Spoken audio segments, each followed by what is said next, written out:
Burns, and potentially Director Haynes, if you may comment as well. As many of my colleagues on this committee know, I'm very interested in the ongoing instability in Africa, particularly in the Sahel. I'm interested in the cycle of coups, the backsliding democracies that are taking place. We are in a global fight for dominance of our adversaries, both China, Russia, particularly the Wagner Group, who are using Africa to extract wealth for themselves to the detriment of the African people and the continent. We've seen coups. Burkina Faso in the last 10 years have had 2, the Sudan 3 times, Mali twice, Chad, Guinea, Niger, Gabon. If Americans do not think that this is going to affect them, it will.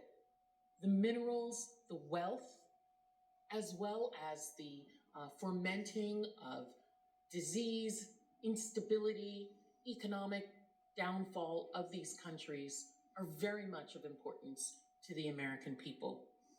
In the annual threat assessment flags of Sudan, Ethiopia, as well as additional countries that may fall, I wanted you, in considering this power vacuum, what can the United States do? How are we formulating and implementing a comprehensive strategy in the Sahel to address these challenges and opportunities that are outside of the focus that we have had on counterterrorism, which I believe needs to move away from and really focus on instability, democracy, and our fight against our foreign adversaries?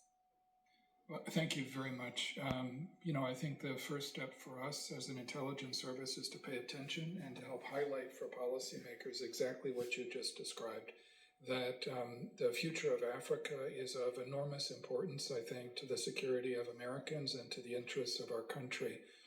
I was in Africa last about 6 weeks ago in East and Southern Africa, and I was reminded vividly of what's at stake for us and of the importance of the work that our officers do there to collect and analyze intelligence as well.